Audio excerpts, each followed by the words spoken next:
In the year 1498, a Florentine diplomat named Niccolò Machiavelli watched his world collapse. The French army had invaded Italy.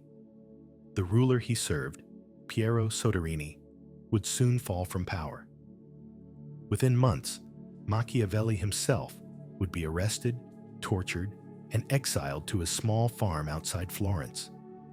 There, in bitter isolation, he would write a book that would forever change how we think about power, politics, and the dark necessities of leadership. The Prince was not a book about how politics should work in some ideal world. It was a book about how politics actually works when survival is at stake, when enemies surround you, when one wrong move means death or ruin. Machiavelli had seen firsthand what happens to leaders who are good but weak, moral but ineffective, loved but vulnerable. He decided to write the truth that everyone knew, but no one dared to say out loud. And here's where things get interesting. Because if you're enjoying stories like these, I'd really appreciate if you could hit that like button, or maybe even subscribe. It genuinely helps more than you'd think.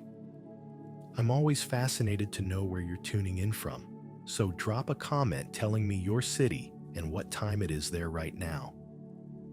There's something special about knowing we've got this global community connecting through these ideas. All right, now get comfortable. Dim those lights if you can, maybe put on a fan for that gentle background noise, and let's settle in together. Tonight, we're diving deep into why Machiavelli remains one of the most misunderstood, most feared, and most relevant thinkers in human history. We're going to explore why his ideas feel so dangerous, where they work brilliantly, and where they fail catastrophically. This analysis goes beyond the cliches about ends justifying means, or the caricature of Machiavelli as some cartoon villain advocating pure selfishness. We'll examine the intellectual tensions within his work, the scholarly debates that still rage 5 centuries later, and the real-world applications that reveal both the power and the profound limitations of his philosophy. Every principle will be tested against historical evidence, modern political theory, and the uncomfortable realities of how power actually operates. Part 1. The Paradox of Virtue. Power without morality. At the philosophical core of Machiavelli's entire system lies a revolutionary and deeply disturbing proposition: that political effectiveness and conventional morality often contradict each other. And when they do, the effective leader must choose power over virtue. He argues explicitly that the leader who wants to maintain power cannot afford to be good all the time, that circumstances often require actions that private morality would condemn. This idea assaults our most basic assumptions about leadership and ethics.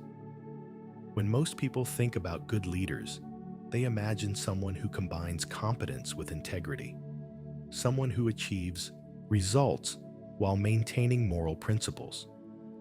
Machiavelli argues this represents naive, dangerous thinking. Real leadership in competitive political environments requires willingness to do evil when necessary, not from personal vice, but from political necessity. Machiavelli introduces the concept of virtù, which scholars struggle to translate precisely because it means something quite different from virtue in the conventional moral sense. Virtù encompasses strength, skill, effectiveness, and the capacity to shape events through willpower and capability. It's closer to excellence or prowess than to goodness. The leader with virtù succeeds regardless of circumstances, bending fortune to their will through decisive action. This concept challenges Christian morality that dominated Renaissance Europe, which taught that goodness leads to earthly reward, and that following God's commandments produces both moral correctness and practical success. Machiavelli separates these entirely. Goodness and success are different things, often requiring different behaviors. The leader must understand this separation and act accordingly. Cesare Borgia demonstrates Machiavelli's ideal of virtue in action, despite being, by conventional standards, a murderer and tyrant. Borgia conquered the Romagna region of Italy through brutal efficiency. When he needed to pacify the region he'd conquered, he appointed a cruel administrator named Ramiro de Orco to establish order through harsh measures.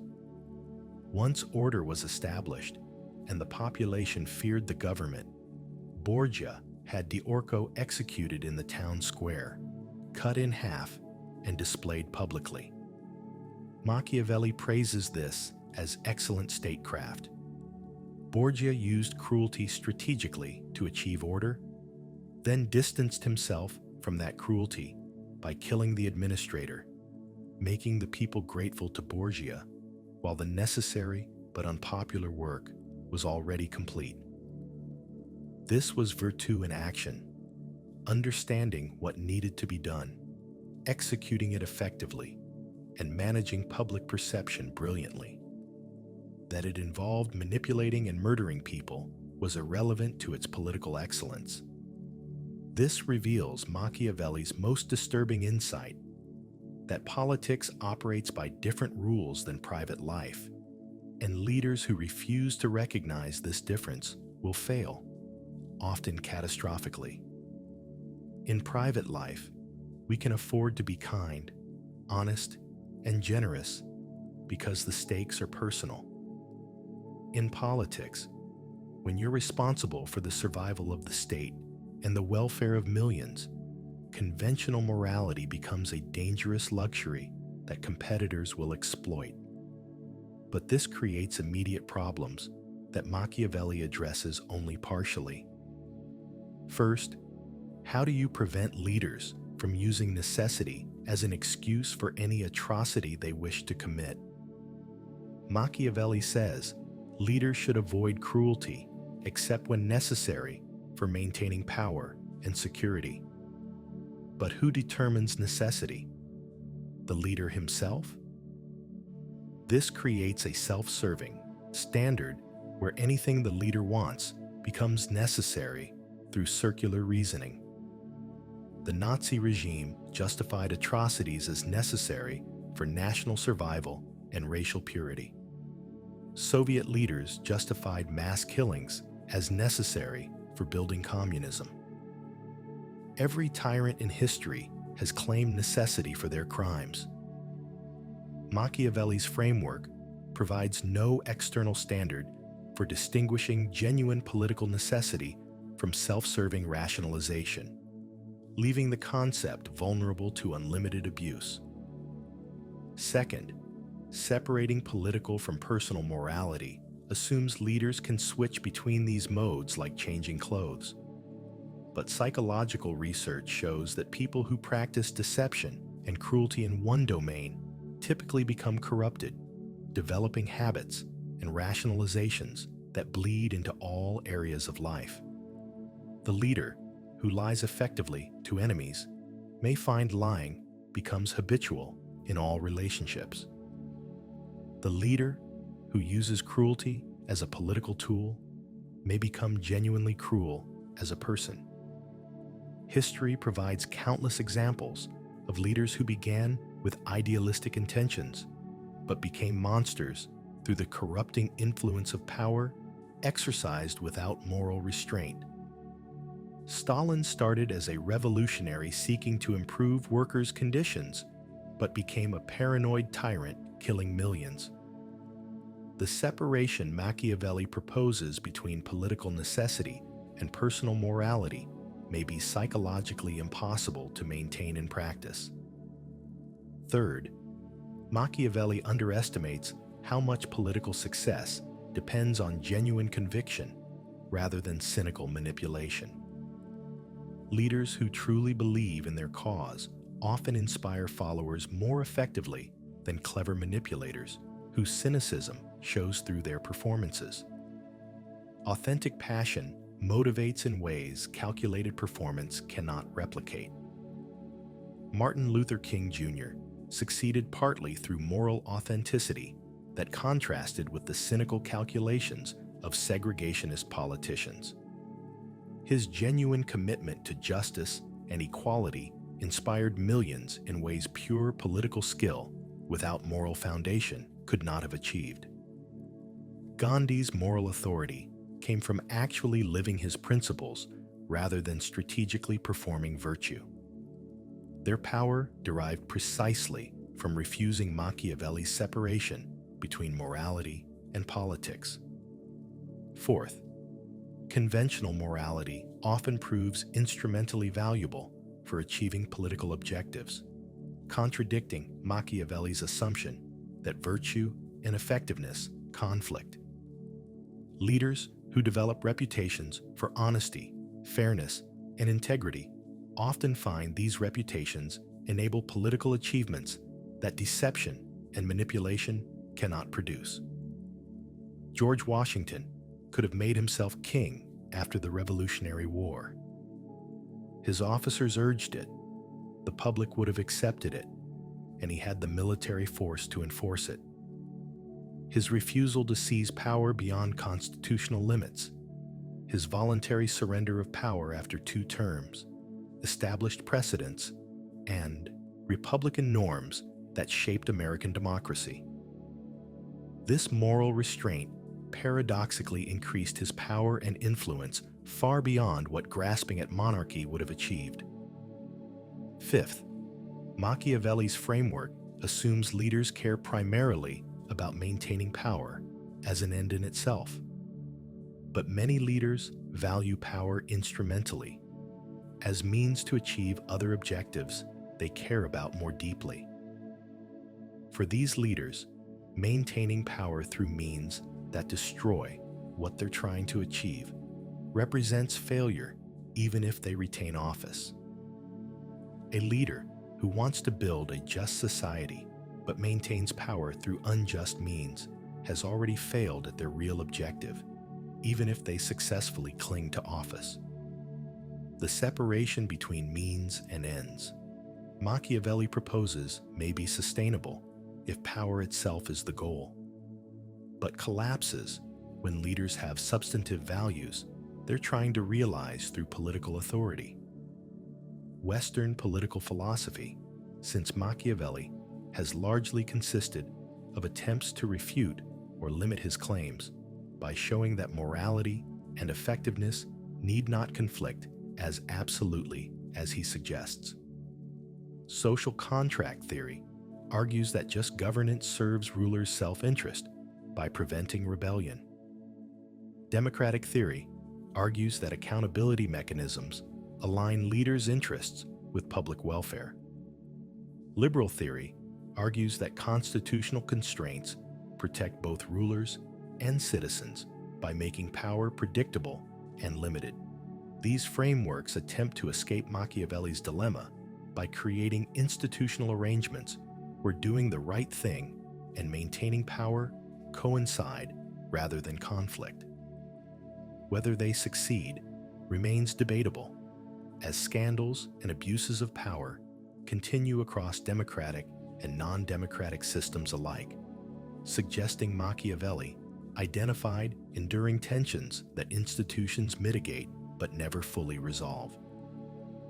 Philosopher Isaiah Berlin argued that Machiavelli's real contribution wasn't claiming immorality serves political ends, but rather recognizing that different value systems exist with incompatible requirements. Christian morality demands humility, forgiveness, and turning the other cheek. Political effectiveness demands pride, vengeance when useful, and striking first when threatened. These are genuinely different moralities, not merely the same morality applied inconsistently. This suggests the problem isn't reconciling morality with politics, but rather choosing which morality to follow when they conflict. The private person follows one set of values, the public leader follows another, And the tragedy is that both sets of values are legitimate within their spheres, but require contradictory actions. This is bleaker than simple immorality because it offers no resolution, only tragic choice between competing goods. Modern realist international relations theory builds directly on Machiavellian foundations by arguing that states exist in anarchical competition where no higher authority enforces rules, making survival depend on power rather than morality. Hans Morgenthau argued that international politics follows its own logic distinct from individual ethics, precisely as Machiavelli claimed about Renaissance Italian politics. The nuclear standoff during the Cold War exemplifies Machiavellian logic at global scale. Both superpowers built massive arsenals capable of destroying civilization, maintained through massive expenditure that impoverished their societies, justified through claims of necessity because the alternative was domination by an enemy system. The apparent insanity of this arrangement made sense only through Machiavellian logic, where survival trumps moral considerations and power relationships determine outcomes regardless of what anyone thinks ought to happen. Yet we must confront Machiavelli's most fundamental flaw, his assumption that political success, measured purely by maintaining power, represents legitimate achievement worth the moral costs. This premise itself deserves challenge. Perhaps leaders who maintain power through means that undermine the purposes power should serve have failed at something more important than political competition, even if they win that competition. The deeper wisdom might be recognizing that Machiavelli describes real tensions between effectiveness and conventional morality without adequately justifying why effectiveness should always win when they conflict. His work succeeds as descriptive analysis of how political competition actually operates, while failing as normative guidance about how to act when power and principle conflict. Reading him this way allows extracting valuable insights about political realities, while rejecting his implied conclusion that these realities should determine our values. Part 2. The performance of power. Image versus reality. Machiavelli makes a distinction so cynical, it still shocks readers 5 centuries later. It's more important to appear virtuous than to be virtuous. In fact, he argues, actually being virtuous is often dangerous for leaders because genuine goodness creates vulnerabilities that opponents exploit. But appearing virtuous while acting strategically produces optimal results by gaining public support without the weaknesses genuine virtue creates. He states explicitly that a leader who wants to maintain power should appear merciful, faithful, humane, honest, and religious, while being ready to act in the opposite manner when circumstances require it. The key is performance, managing impressions so thoroughly that people believe you possess qualities you lack, allowing you to act flexibly while maintaining popular support that depends on the illusion of virtue. This principle disturbs us because it treats human relationships as theatrical performances where authenticity is irrelevant or counterproductive. In normal life, we value authenticity. We praise people who keep it real, rather than performing calculated personas. Machiavelli inverts this completely for political leaders, arguing that genuine authenticity represents naive self-sabotage, while skilled performance demonstrates political excellence. Modern political campaigns demonstrate Machiavellian performance principles with uncomfortable clarity. Candidates spend millions crafting images through focus groups, consultants, and carefully staged events that project desired qualities whether or not those qualities genuinely exist. Every photo opportunity, every speech, every media appearance is engineered to create impressions that serve electoral objectives rather than reveal authentic personalities. Ronald Reagan exemplified masterful performance in ways Machiavelli would admire.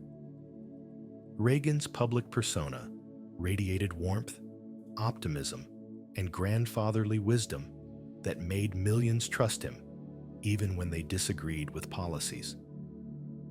Behind this performance was a more complex and calculating politician who made hard decisions about budgets, foreign policy, and domestic programs that his public image softened. The performance wasn't exactly dishonest, but it was carefully constructed to emphasize certain traits while concealing others. This raises the first major problem with Machiavelli's performance doctrine.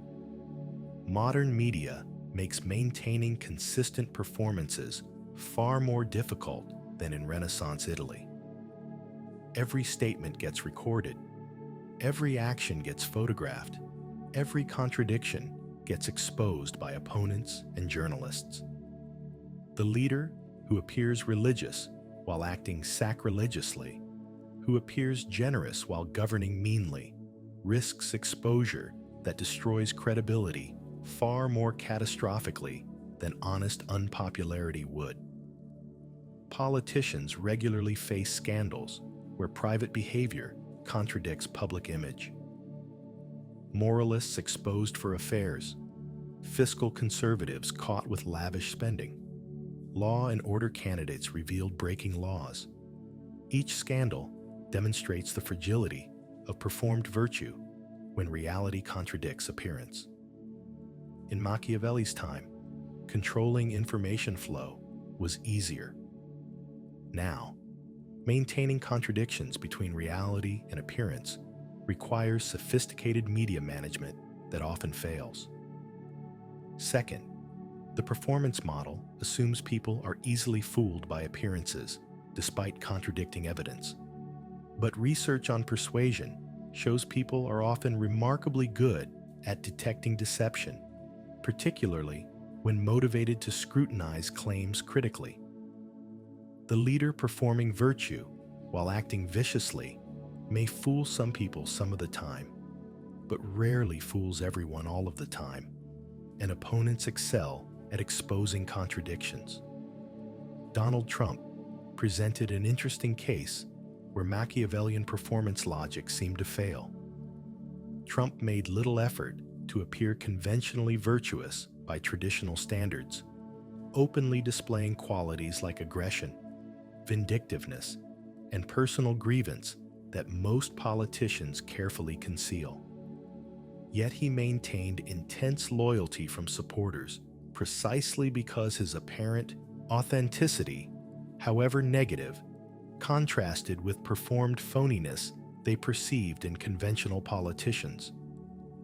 The performance of authenticity itself became a kind of performance that worked by appearing to violate Machiavelli's rules.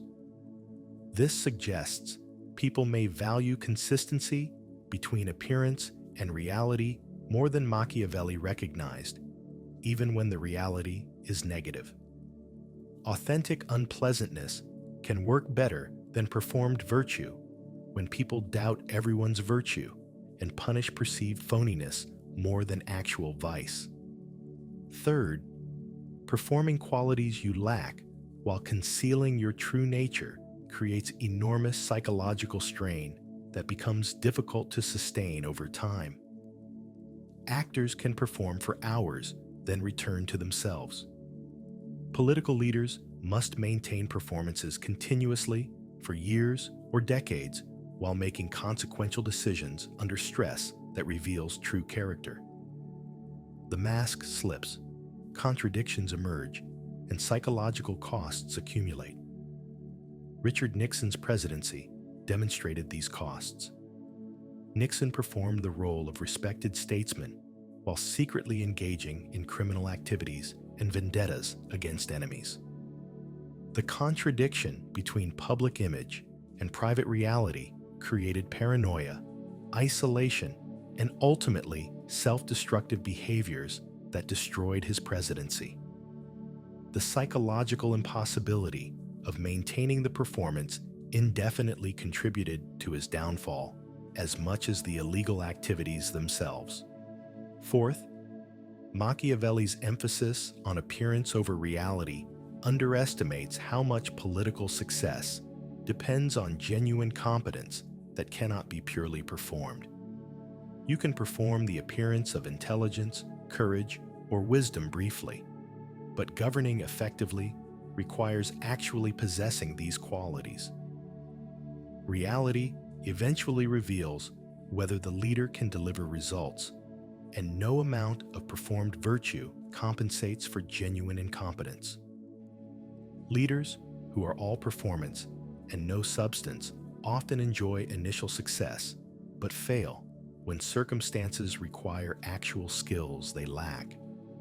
They can talk their way into power, but not through crises that demand real capability. This limitation becomes especially severe in technical domains like economics or military affairs, where the gap between appearance and reality kills people or destroys livelihoods.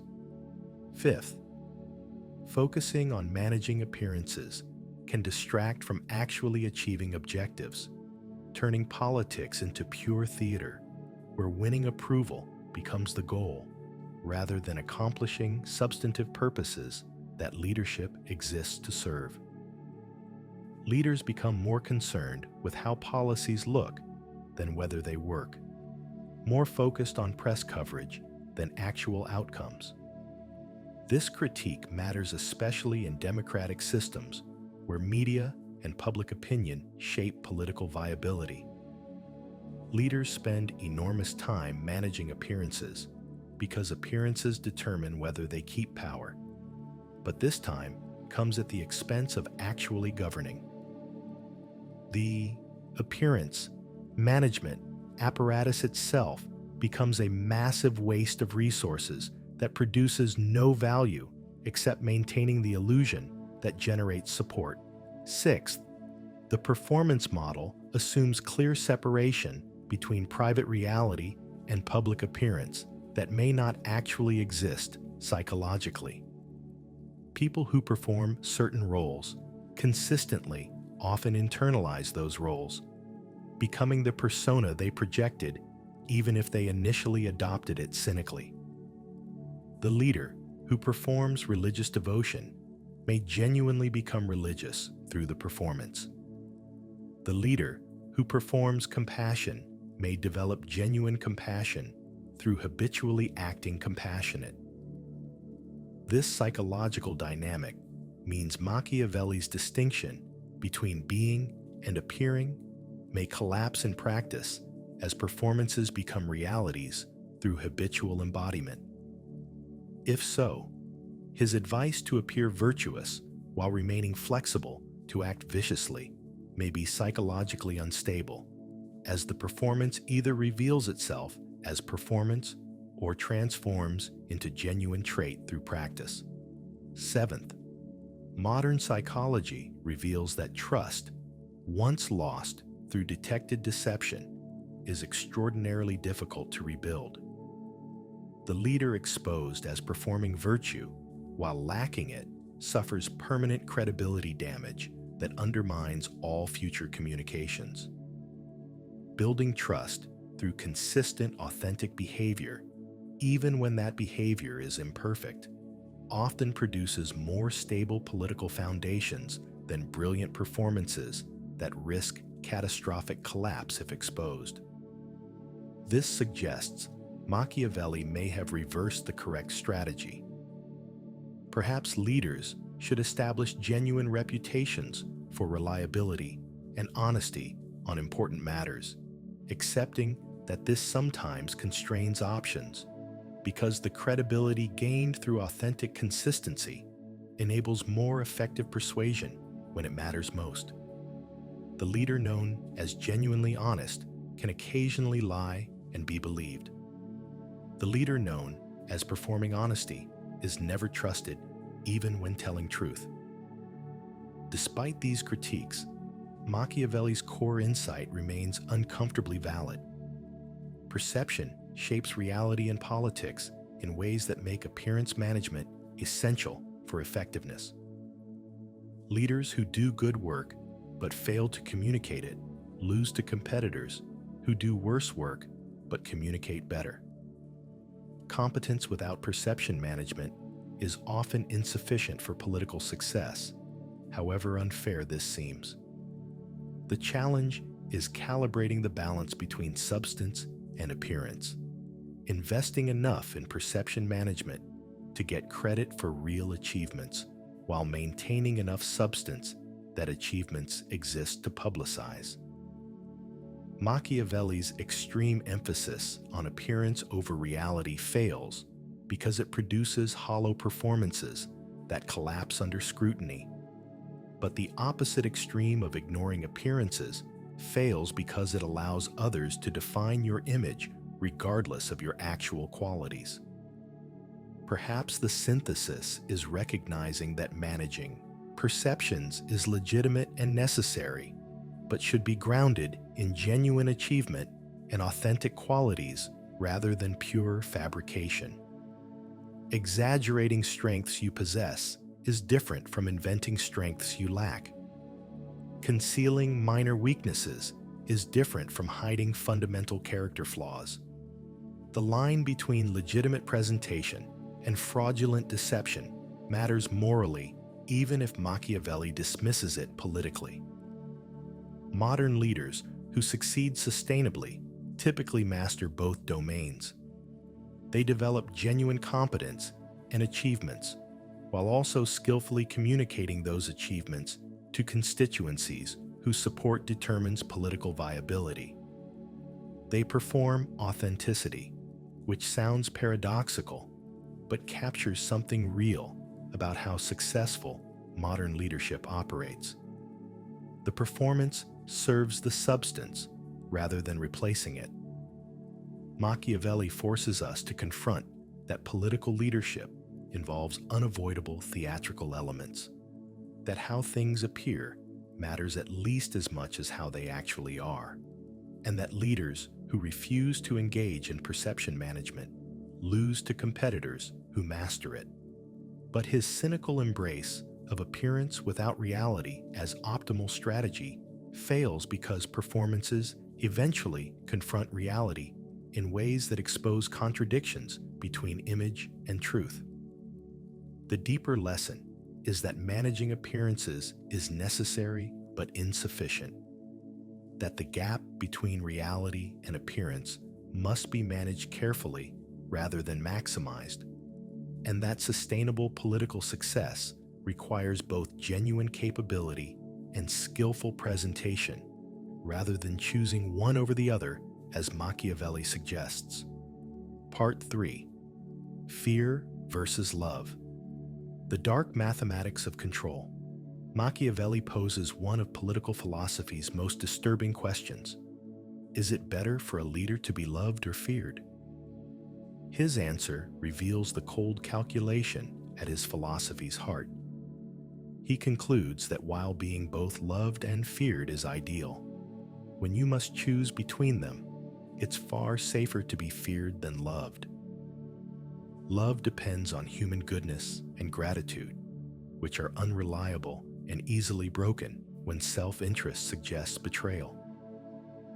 Fear depends on dread of punishment, which never fails as long as you maintain credible threat of consequences. This ranking shocks our moral intuitions because it inverts what we want to believe about human relationships and leadership. We imagine the best leaders as inspiring devotion through kindness, generosity, and charisma. Machiavelli argues this represents dangerous sentimentality. Real security comes from ensuring people fear the consequences of betrayal more than they love you as a person. He qualifies this principle in ways that reveal sophistication often missed in simplified readings. He warns that fear should never degenerate into hatred, because hatred motivates people to accept enormous risks to destroy you, even when it damages their own interests. The skilled leader maintains fear through consistent enforcement of consequences for disloyalty, while avoiding gratuitous cruelty that converts fear into hatred. This balance proves extraordinarily difficult in practice.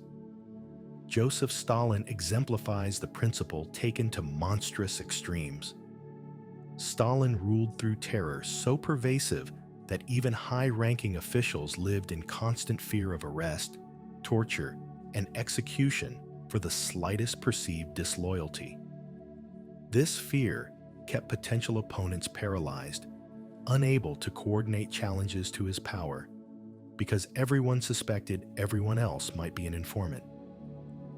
The system was extraordinarily effective at preventing challenges to Stalin's rule while being catastrophically destructive to Soviet society. But Stalin also demonstrates the limitation Machiavelli acknowledged. Fear that becomes hatred creates enemies willing to accept enormous costs to destroy you. After Stalin died in 1953, his successors immediately began dismantling his system of terror, denouncing his crimes, and rehabilitating victims. His legacy became one of horror that undermined everything he claimed to build. The fear worked while he lived, but created such hatred that his reputation and system were destroyed immediately after his death. This reveals the first major problem with Machiavelli's fear doctrine. It may secure compliance during your lifetime, while ensuring your legacy consists of being remembered as a tyrant whose work gets undone as soon as possible. If you care about accomplishing objectives that outlast you, rather than merely staying alive as long as possible, ruling through fear may undermine your actual purposes even while securing your personal survival. Second, the distinction between fear and hatred proves far harder to maintain than Machiavelli suggests. What feels like necessary severity to you feels like gratuitous cruelty to recipients. What you intend as deterrence, they experience as oppression. The psychological gap between your intentions and their experience creates a constant drift from fear toward hatred that you cannot fully control. Colonial powers throughout history believed they could maintain control through measured force that would compel obedience without provoking rebellion. Yet colonial subjects, almost invariably, came to hate their rulers regardless of how carefully force was calibrated, because any use of force to compel obedience when people would prefer autonomy generates resentment that accumulates over time. The distinction between acceptable and excessive force is clearer in theory than practice. Third, ruling through fear requires constant vigilance and enforcement that consumes resources and attention better spent elsewhere. You must maintain surveillance systems to detect disloyalty, punishment mechanisms to deter it, and the personal paranoia to use them consistently. This infrastructure of fear becomes a drag on everything else you're trying to accomplish. Organizations ruled through fear often become dysfunctional as subordinates hide bad news, inflate good news, and prioritize avoiding blame over achieving objectives. The information flowing to leaders becomes systematically distorted because everyone fears consequences of reporting unpleasant truths. This informational dysfunction undermines effective governance even when fear successfully prevents coup attempts. Fourth, Machiavelli underestimates how much effective leadership depends on willing cooperation that fear cannot compel. You can force compliance with explicit orders through fear, but you cannot force creativity, initiative, or genuine commitment to shared objectives. Complex organizations require people to exercise judgment, identify problems, and solve them without detailed direction. Fear encourages minimal compliance rather than maximum effort. Modern management research consistently finds that organizations built on trust and intrinsic motivation outperform organizations built on fear and punishment across virtually every performance metric. People who feel psychologically safe to take risks and admit mistakes learn faster, innovate more, and solve problems more effectively than people who fear punishment for any error. Machiavelli's emphasis on fear may work for preventing rebellion, but fails for achieving positive objectives requiring genuine cooperation.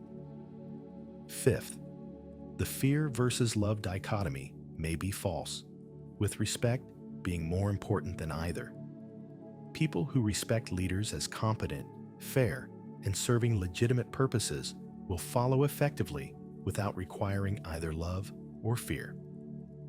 Respect-based authority proves more stable than either affection-based or fear-based authority because it's grounded in judgments about capability and legitimacy rather than emotional reactions that fluctuate. Military organizations traditionally emphasize respect for rank and competence rather than personal affection between officers and soldiers. Soldiers don't need to love or fear their commanders personally if they respect the command structure and believe orders serve legitimate military objectives. This respect-based authority proves more flexible and resilient than either love or fear alone. Sixth, Machiavelli's framework assumes leaders face a binary choice between fear and love, but reality offers more nuanced combinations and alternatives. You can be feared by enemies while being loved by allies. You can be respected by everyone without being feared or loved by anyone. You can use fear selectively against specific threats while building other relationships on different foundations. The either-or framing oversimplifies the actual complexity of political relationships. George Washington commanded respect from soldiers and citizens without relying primarily on either fear or personal affection. His reputation for competence, fairness, and dedication to Republican principles generated authority that survived mistakes and setbacks. People followed him because they judged him worthy of leadership, not because they feared punishment or felt personal devotion. Despite these limitations, Machiavelli identifies something real and uncomfortable about power relationships. Leaders who are only loved but not feared become vulnerable to betrayal when someone's self-interest conflicts with their affection.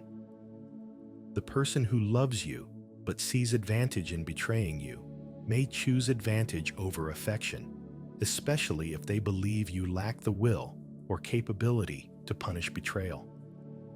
Some credible threat of consequences for disloyalty provides necessary deterrence. The challenge is incorporating this deterrence capability without allowing it to metastasize into the totalizing fear that Machiavelli describes and Stalin exemplified. Most successful leaders implicitly communicate that loyalty is rewarded and betrayal is punished without making this explicit or allowing it to dominate all relationships. The implicit understanding that serious disloyalty carries consequences coexists with other dimensions of leadership based on vision, competence, and fairness.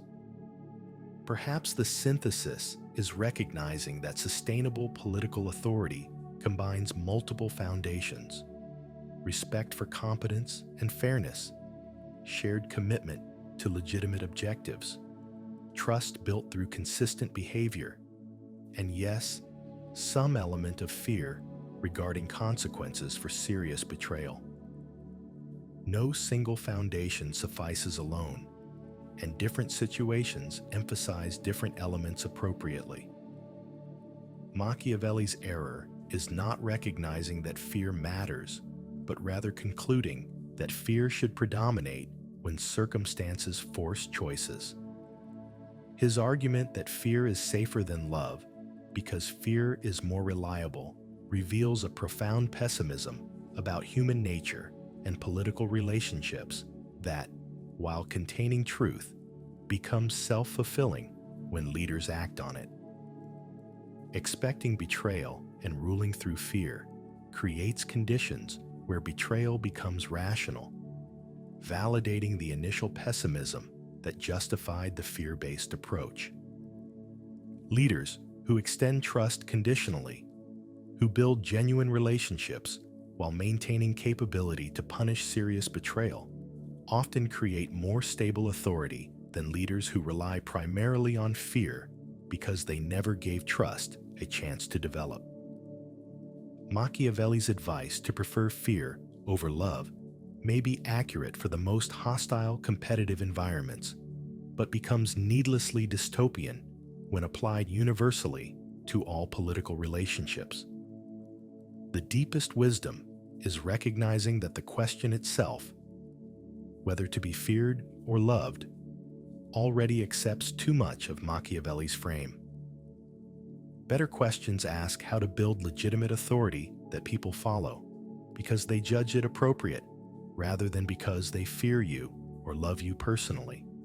Better questions ask how to create institutional structures where people's self-interest aligns with organizational objectives rather than requiring either affection or terror to secure compliance. Part 4. Fortune and Virtue. The Dance with Contingency. Machiavelli wrestles throughout his work with one of philosophy's most persistent dilemmas. How much do human efforts matter versus how much does luck, chance, or fortune determine outcomes? His answer attempts to navigate between paralyzing determinism that makes human action futile and naive voluntarism that ignores how circumstances constrain what's possible. He concludes that fortune controls approximately half of human affairs, while virtue controls the other half, a rough division acknowledging both human agency and the limits of that agency. But Machiavelli's treatment of fortune goes deeper than this simple division suggests. He personifies fortune as a woman who favors the bold and punishes the cautious, who must be struck and beaten to submit to human will. This disturbing metaphor reveals Machiavelli's belief that passive acceptance of circumstances guarantees failure, while aggressive action to shape circumstances gives at least a chance of success, even when ultimate outcomes remain uncertain. He compares fortune to a raging river that floods plains and destroys everything in its path when unchecked, but can be controlled through dikes and channels built during calm seasons to direct the flood's force harmlessly. The river remains powerful, but human engineering can redirect that power to serve human purposes rather than destroy them. Similarly, political leaders cannot control fortune directly, but can prepare for contingencies, build robust institutions, and position themselves to exploit opportunities fortune provides. This metaphor suggests a particular relationship with uncertainty and contingency that differs from both ancient fatalism and modern probability theory. Machiavelli doesn't counsel calculating odds and making optimal bets given those probabilities. He counsels aggressive action to create circumstances favorable to you, even when you cannot predict specific outcomes, on grounds that bold action at least creates chances for success, while passivity guarantees your fortune's victim. Napoleon Bonaparte exemplified this aggressive relationship with fortune. Napoleon faced countless situations where conservative military wisdom counseled caution and retreat. He consistently chose bold, risky actions that conventional generals considered reckless. Many succeeded brilliantly, like crossing the Alps to surprise Austrian forces, or the rapid marches that destroyed enemy armies before they could concentrate. Some failed catastrophically, like invading Russia or returning from Elba. But the overall pattern was fortune favoring his audacity more often than punishing it, until it didn't. This reveals the first major problem with Machiavelli's fortune doctrine: survivorship. Bias makes bold action appear more successful than it actually is, because we remember the Napoleons who succeeded through audacity, while forgetting the countless commanders whose names we never learned because their boldness met disaster rather than glory. Statistical analysis of actual military campaigns shows that aggressive action succeeds more often than Machiavelli suggests, but less often than selective historical memory implies. Defensive strategies succeed more frequently than offensive ones. Cautious approaches fail less catastrophically than bold ones. And the difference between genius and fool often depends more on outcomes determined by factors beyond anyone's control than on the quality of the decision itself. Second, Machiavelli's personification of fortune as a woman who favors boldness and must be beaten into submission reflects Renaissance gender attitudes that are not merely outdated, but actively misleading about how contingency actually works. Fortune is not an agent with preferences who rewards masculinity and punishes femininity. Contingency is indifferent, probabilistic, and does not respond to human willpower, however forcefully expressed. Treating fortune as something you can dominate through aggressive will create dangerous illusions that personality and determination matter more than careful assessment of actual circumstances. Leaders who believe fortune favors the bold may take catastrophically stupid risks because they confuse contingency with a person who can be intimidated into compliance. Fortune cannot be intimidated because fortune is not conscious. Third, Machiavelli underestimates how much success depends on timing luck that no amount of virtue controls. Being born in the right place at the right time, facing competitors who make mistakes at crucial moments, benefiting from technological or social changes that favor your approach over alternatives. These elements of luck often swamp the contribution of individual capability in determining outcomes. If Adolf Hitler had died in World War I as easily could have happened, or if economic recovery had come 2 years earlier, eliminating the desperation his movement exploited, or if any of dozens of contingencies had broken slightly differently, the 20th century would have looked radically different. To attribute Nazi rise to power primarily to Hitler's virtue ignores the enormous role of circumstances beyond anyone's control that created conditions where his particularly destructive form of politics could succeed. Fourth, the metaphor of building dikes during calm times to channel future floods assumes you can predict what kinds of disasters will occur and prepare for them specifically. But many disasters come from directions nobody anticipated and destroy precisely the preparations people made against different threats. Preparing for the last crisis rarely prepares you for the next crisis, which typically exploits vulnerabilities nobody thought to protect. Japan built elaborate systems to respond to earthquakes because centuries of experience taught earthquake danger. When the Fukushima disaster occurred in 2011, the earthquake and tsunami overwhelmed protections designed for smaller disasters then caused a nuclear meltdown that the earthquake preparations hadn't considered because the nuclear plant was built to deal with nuclear engineering problems rather than earthquake engineering problems.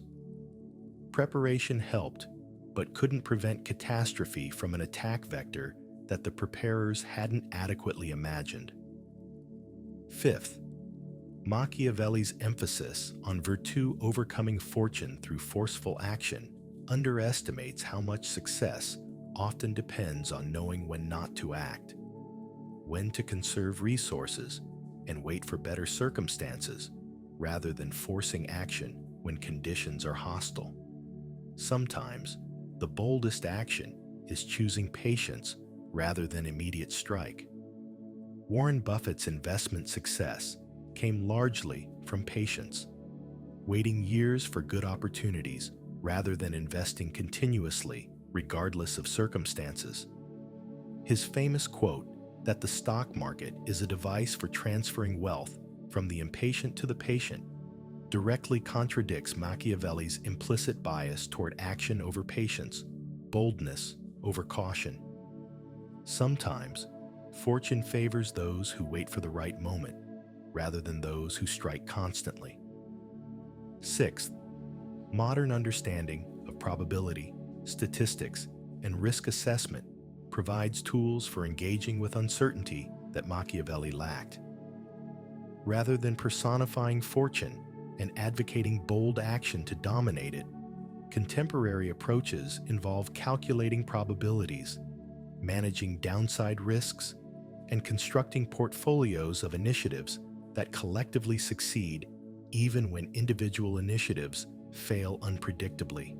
Nassim Taleb's concept of anti-fragility suggests that rather than trying to predict or control fortune, effective strategy involves building systems that benefit from volatility and randomness rather than being harmed by them. This represents a fundamentally different relationship with uncertainty than Machiavelli's model of dominating fortune through audacious virtue. You don't try to control randomness. You construct yourself to gain from it regardless of what specifically happens. Despite these limitations, Machiavelli identifies something profound about agency and contingency that remains relevant.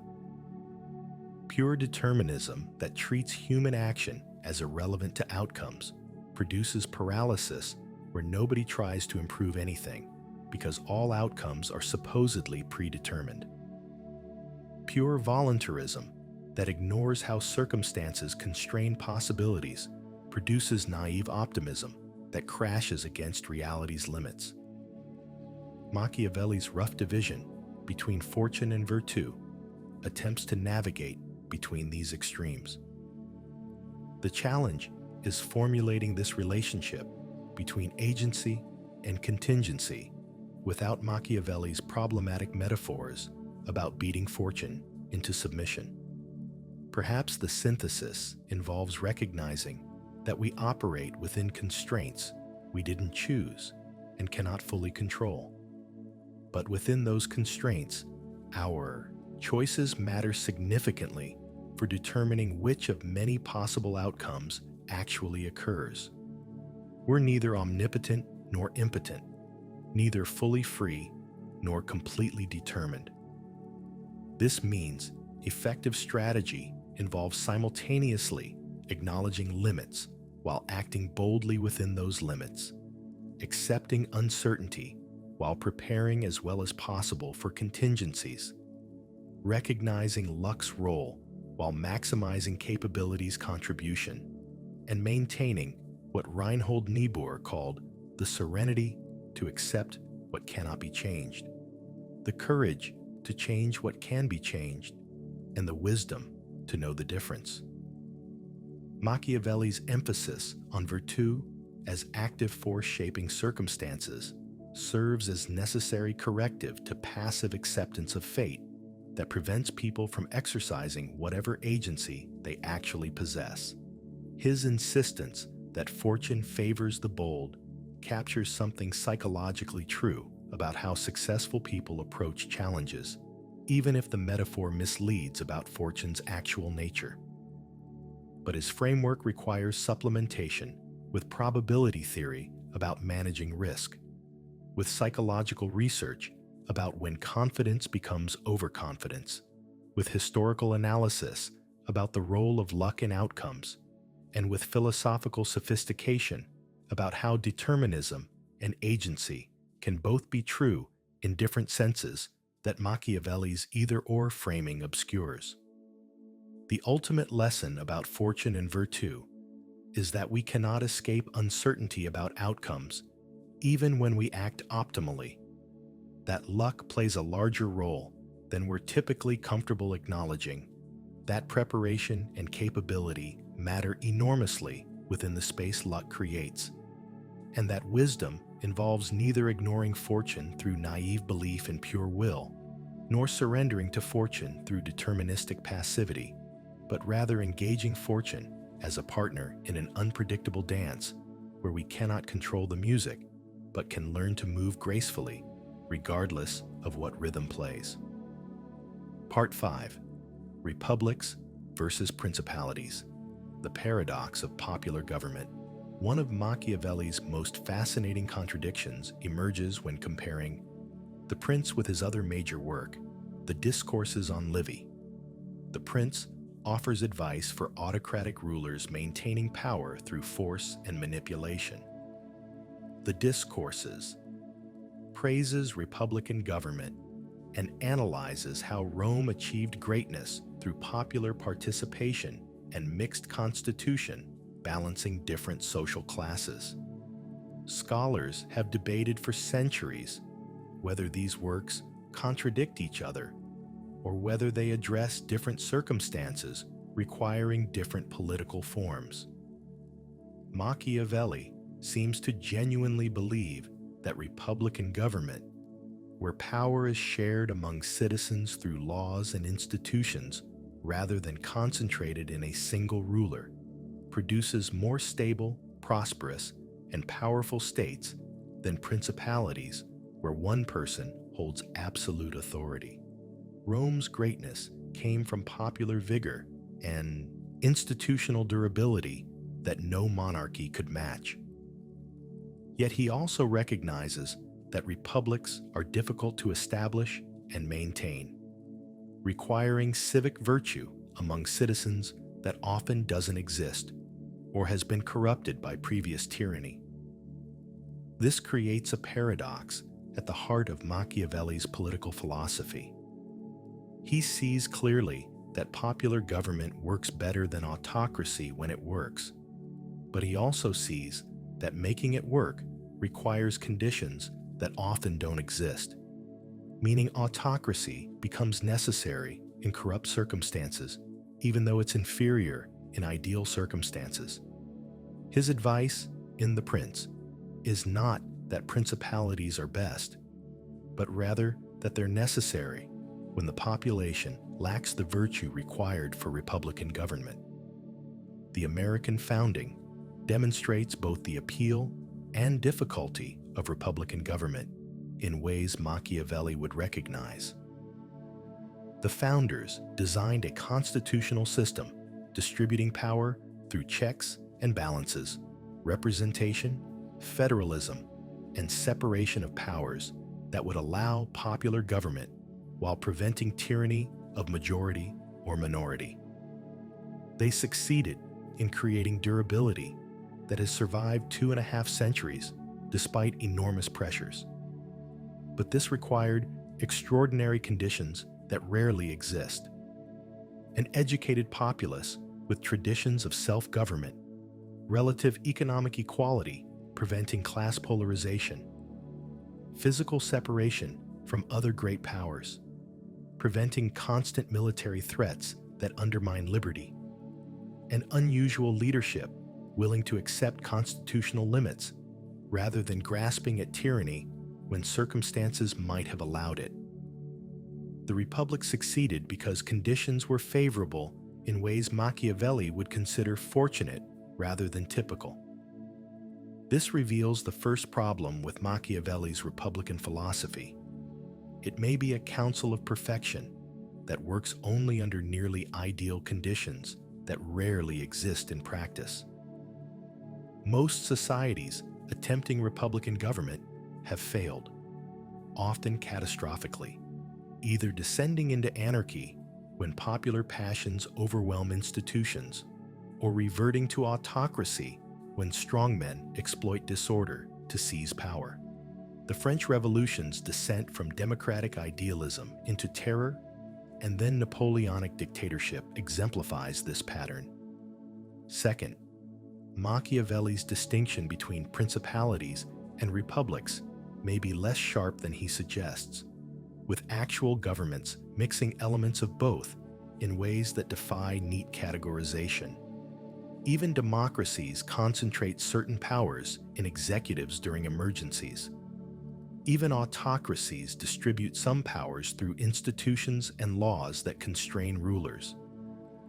The spectrum between pure autocracy and pure democracy contains many hybrid forms that Machiavelli's framework captures poorly. Singapore under Lee Kuan Yew combined authoritarian leadership with rule of law, meritocratic institutions, and gradual expansion of popular participation in ways that fit neither category cleanly. Lee maintained power through methods Machiavelli would recognize from the prince, while building institutions and prosperity that resembled successful republics. The hybrid proved remarkably effective even if it satisfied neither democratic theorists nor traditional monarchists. Third, Machiavelli underestimates how much successful republics require cultural foundations and civic virtues that cannot be created through institutional design alone. Constitutions and laws provide frameworks, but whether those frameworks function depends on citizens and leaders actually following norms, respecting processes, and accepting outcomes, even when they lose. These cultural elements develop slowly through historical experience and can be destroyed quickly through cynical violation. The Weimar Republic's failure in Germany demonstrates this problem. The Weimar Constitution was brilliantly designed, incorporating many features that contemporary political science considered optimal for democratic governance. But German political culture lacked deep democratic traditions. The society was polarized economically and politically, and leaders from multiple parties were willing to violate norms when expedient. The institutional framework collapsed because cultural foundations weren't strong enough to sustain it under pressure. Fourth, Machiavelli's preference for republics, when circumstances allow, reflects value judgments about liberty and popular participation that not everyone shares. Some people value order, unity, and effectiveness over popular sovereignty. Some cultures emphasize harmony and collective welfare over individual rights and political participation. Machiavelli's Republican preference assumes Western values about freedom that may not be universal. Contemporary debates about Asian values or illiberal democracy reflect continuing disagreement about whether Western-style Republican government represents universal aspiration or culturally specific preference that other societies may legitimately reject. Machiavelli doesn't adequately address whether his Republican principles are universal truths or contextual judgments shaped by his Italian Renaissance background. Fifth, modern democracy has evolved in directions Machiavelli never imagined that changed the calculus about popular government.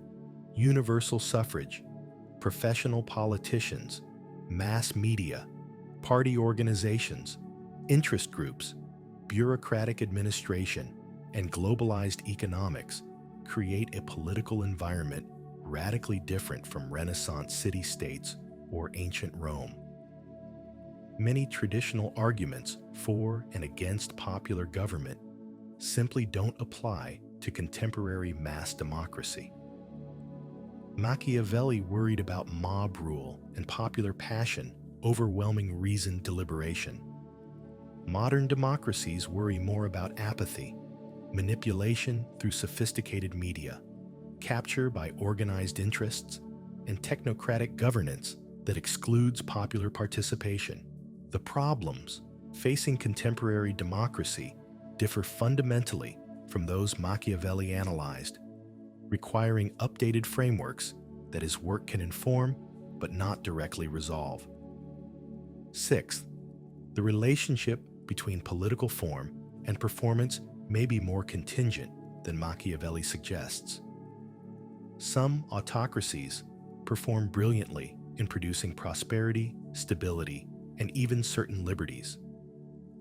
Some democracies fail catastrophically at all of these. While democracies may perform better on average over long periods, there's enough variation that generalizations about regime type must be heavily qualified by specific circumstances. China's economic rise over the past 40 years under authoritarian government challenges simplistic claims that liberal democracy is necessary for prosperity, or that autocracy inevitably fails. China combined authoritarian political control with market economics and technological innovation to lift hundreds of millions from poverty and become the world's second-largest economy. This doesn't prove autocracy is superior, but does complicate arguments that democracy is strictly necessary for development. Despite these complications, Machiavelli's core insight remains valuable: that popular government, when it works, harnesses broader energy and talent than autocracy, while being more stable because power rests on consent rather than force. But this insight must be qualified by recognizing how difficult popular government is to establish and maintain, how much it depends on favorable cultural and economic conditions, and how often it fails in practice despite theoretical advantages. Perhaps the synthesis is recognizing that neither pure autocracy nor pure democracy represents optimal political form for all circumstances.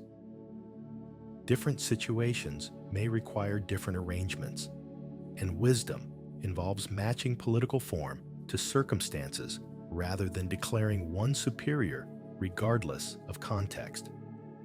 This pragmatic approach fits Machiavelli's actual practice, even if it contradicts his more dogmatic statements favoring republicanism.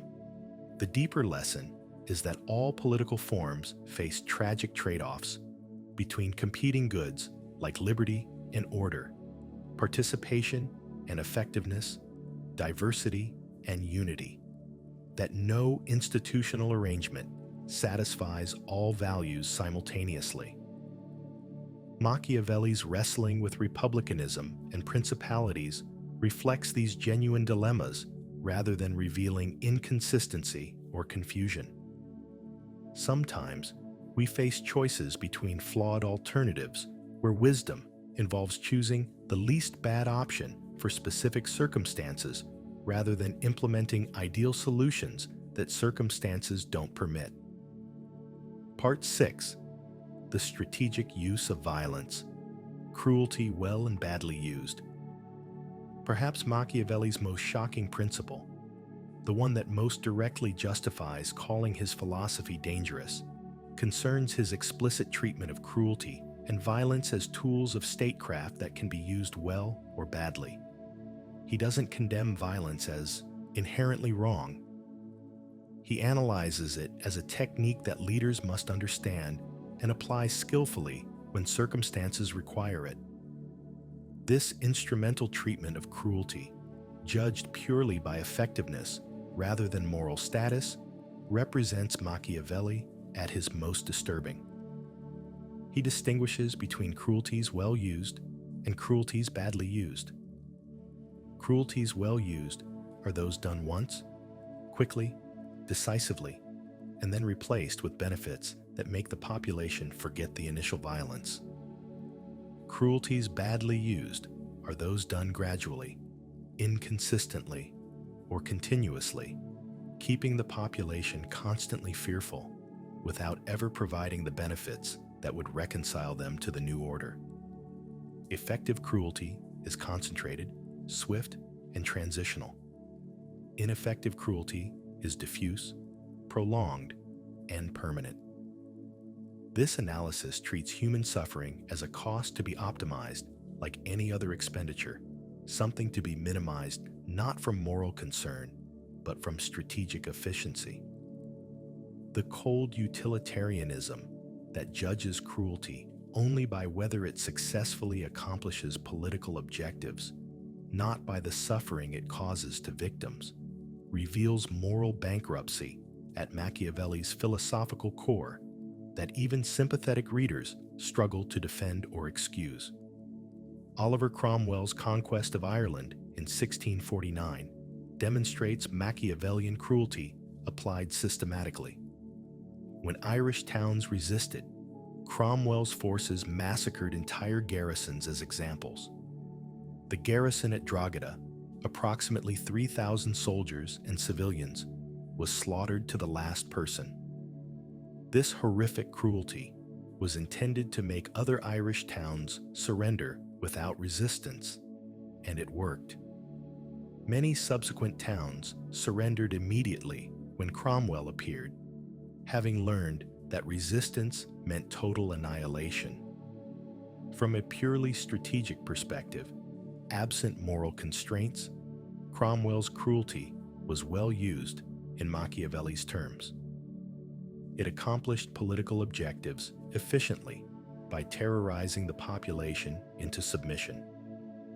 But describing it this way reveals how deeply wrong Machiavelli's framework is when judging actions purely by effectiveness while ignoring the human cost and moral status of deliberately massacring thousands of people as a terror tactic. This reveals the first devastating critique of Machiavelli's violence doctrine. It lacks any external moral standard that would constrain violence regardless of effectiveness. If cruelty works, if it successfully accomplishes political objectives, Machiavelli provides no basis for saying it was wrong to use it. This instrumental amorality enables any atrocity as long as the perpetrator can frame it as politically necessary and effective. Every genocide in history has been justified by perpetrators as necessary violence serving legitimate political objectives. The Holocaust was framed by Nazis as necessary for German security and racial purity. The Rwandan genocide was framed by perpetrators as necessary response to Tutsi threat. The Armenian genocide was framed as necessary wartime security measure. Machiavelli's framework provides no resources for condemning these atrocities because they were, in their own terms, effective at accomplishing the political objectives their perpetrators sought. This reveals not merely that Machiavelli is immoral, but that his framework actively enables the worst crimes by treating effectiveness as the only relevant criterion for judging political violence. Any moral philosophy that judges actions purely by their success in accomplishing objectives held by actors rather than by the moral status of those objectives or the means used to achieve them inevitably licenses atrocity. Second, Machiavelli's distinction between cruelty well used and badly used assumes that initial swift cruelty, followed by benefits, will make populations forget and accept the new order. But trauma research shows that victims of violence retain memories and resentments that resurface unpredictably, often generations later, creating instability that the original violence was supposed to prevent. The notion that you can commit decisive cruelty, then provide benefits that erase memory and resentment, reflects psychological naivety about how trauma and collective memory actually work. The Balkans demonstrate this problem with painful clarity. Crimes committed during World War II continued poisoning relationships between ethnic groups 50 years later, contributing to the Yugoslav wars of the 1990s. Violence from those wars will likely influence Balkan politics for generations more. Machiavelli's confident assertion that swift cruelty followed by benefits reconciles populations ignores how deeply violence scars collective memory and identity. Third, the practical problem of distinguishing necessary from unnecessary violence, legitimate from illegitimate targets, proportional from excessive force, proves far more difficult than Machiavelli acknowledges. Leaders who believe cruelty can be well used often expand the definition of necessity to justify atrocities that serve no genuine purpose except satisfying rage, eliminating critics, or displaying power. The ease with which necessary violence metastasizes into genocide reveals that Machiavelli's framework, even if theoretically distinguishing good from bad uses of cruelty, provides no reliable mechanism for maintaining those distinctions in practice. The transition from targeted political violence against opponents to mass killing of ethnic or social groups happens so regularly that it seems almost inevitable once instrumental violence becomes accepted. Start by killing specific enemies who genuinely threaten you, then expand to potential enemies who might threaten you, then to groups associated with enemies, then to anyone who objects to the killing, then to anyone whose existence inconveniences you. The logic of instrumental violence has no natural stopping point, because any killing can be justified as preventing future threat. Fourth, Machiavelli underestimates how much using cruelty corrupts the perpetrators themselves, not just damaging victims. Psychological research on perpetrators of violence shows that people who commit cruelty to achieve political objectives typically develop rationalizations and personality changes that make them generally more brutal, paranoid, and willing to use violence as first resort rather than last. The leader who uses cruelty instrumentally becomes cruel as a person. Stalin's evolution from revolutionary theorist to paranoid mass murderer demonstrates this progression. He began using political violence selectively against opponents. Over decades, this expanded until he was killing loyal subordinates, entire ethnic groups, anyone he suspected of insufficient enthusiasm for his leadership. The instrumental violence transformed him psychologically into someone for whom violence was automatic response to any problem, real or imagined. Fifth, modern international law, human rights norms, and evolving moral standards explicitly reject Machiavelli's instrumental approach to violence, establishing principles that violence must be necessary, proportional, discriminate, and aimed at legitimate targets. These principles recognize that effectiveness cannot be the only criterion for judging political violence, because this leads to unlimited escalation and atrocity. The Geneva Conventions, the Universal Declaration of Human Rights, the International Criminal Court, and customary international humanitarian law all reject Machiavelli's framework by insisting that certain actions are impermissible regardless of their effectiveness in achieving political objectives. Torture is prohibited even when it might extract useful intelligence. Targeting civilians is prohibited even when it might hasten military victory. These prohibitions reflect hard-won moral progress that Machiavelli's philosophy would undermine. Sixth, the distinction between violence and other forms of power may be overstated. Machiavelli treats physical cruelty as distinct from psychological manipulation, economic pressure, or political maneuvering.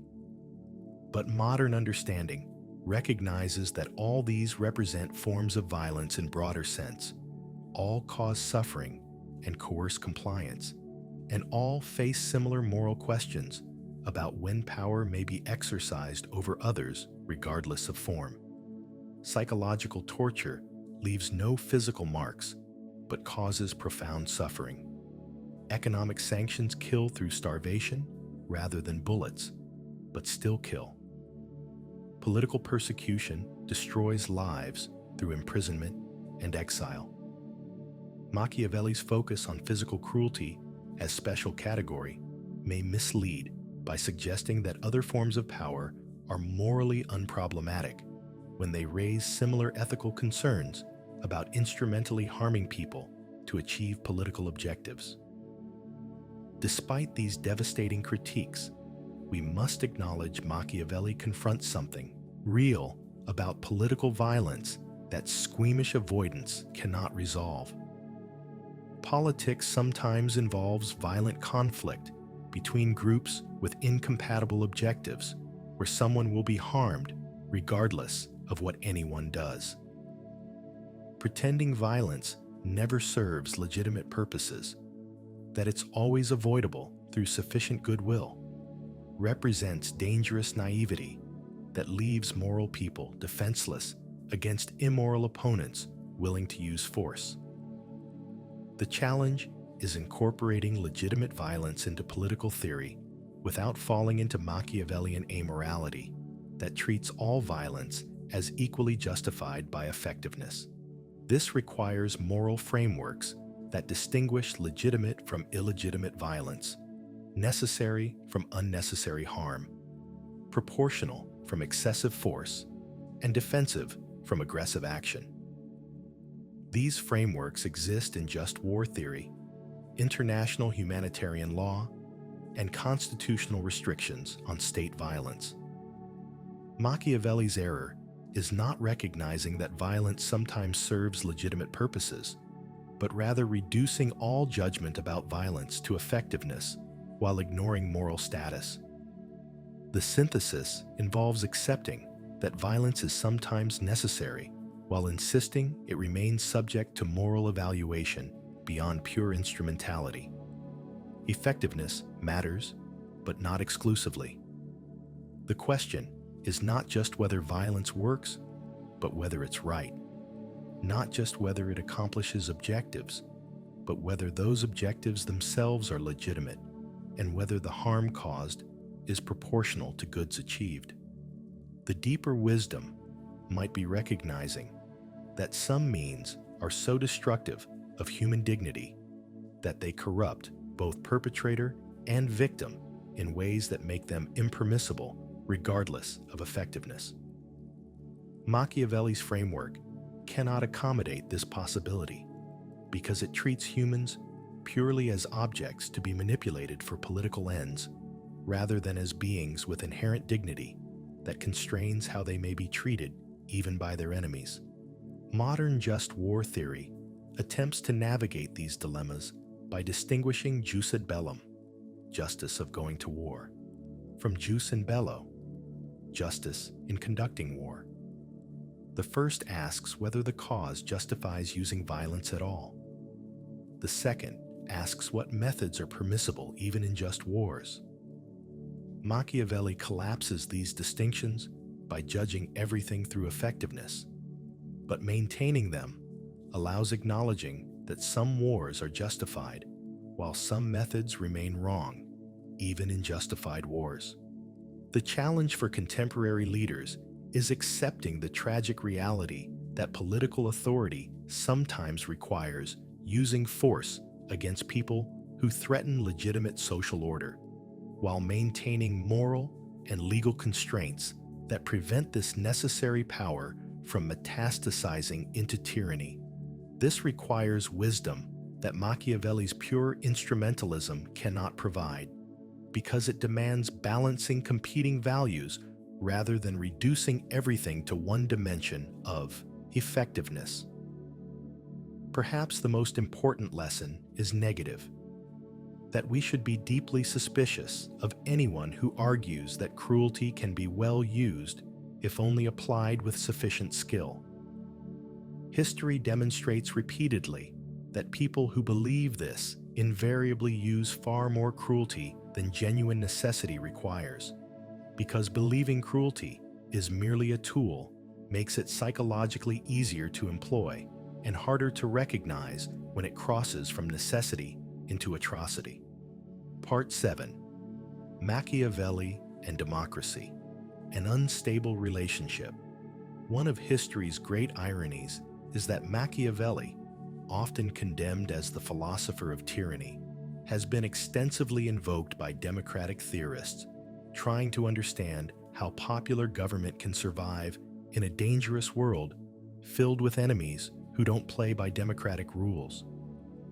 His unflinching realism about power, his recognition that politics often requires dirty hands, and his skepticism about pure moralism all speak to democracies struggling with how to defend themselves without betraying their values.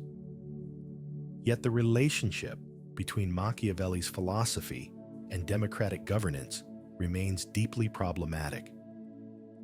Democracy rests on principles like transparency, accountability, popular sovereignty, individual rights, and government by consent that contradict Machiavelli's emphasis on deception, concentrated executive power, instrumental cruelty, and judging leaders purely by success rather than methods. Can Machiavelli's insights be adapted to democratic contexts? Or does his philosophy fundamentally undermine the values that make democracy worth defending? The tension emerges most clearly around questions of secrecy and deception in democratic government. Machiavelli argues that effective leaders must deceive enemies, conceal intentions, and manipulate perceptions systematically. But democracy requires transparency, so citizens can hold leaders accountable. How can democratic leaders practice necessary deception toward enemies without undermining the trust and transparency democracy requires domestically? American intelligence agencies exemplify this dilemma. Democratic oversight requires congressional committees know what intelligence agencies do.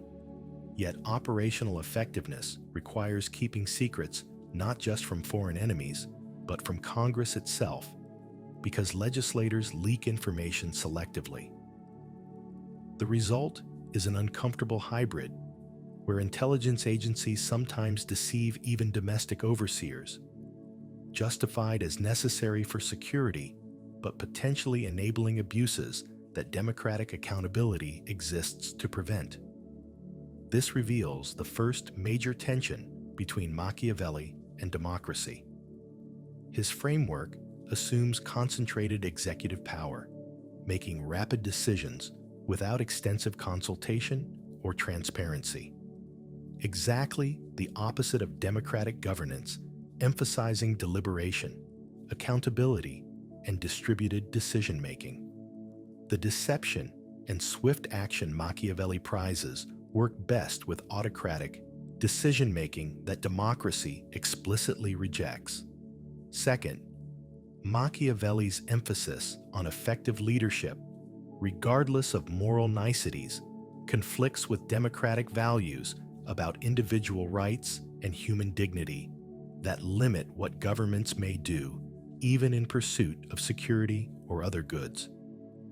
Democracies claim to value each citizen equally and to respect rights that governments cannot violate, however useful violation might be. Machiavelli's instrumental logic provides no space for such absolute constraints. The debate over torture during the War on Terror crystallized this conflict. Machiavelli would judge torture purely by whether it produces useful intelligence and whether costs outweigh benefits. Democratic theorists insist that torture is wrong, regardless of utility, because it violates human dignity and because societies that torture become corrupted in ways that destroy the values they're trying to protect. The disagreement reflects fundamentally incompatible frameworks. Third, democratic accountability requires judging leaders by their means and methods, not just outcomes and effectiveness. If a democratic leader achieves security through methods that violate constitutional rights or international law, Democratic theory says they should be punished even if the security gains were real. Machiavelli's pure consequentialism that judges leaders only by results contradicts this commitment to process and principle that distinguishes democracy from autocracy. Richard Nixon's impeachment demonstrates democracy's commitment to constraining leaders even when they claim necessity.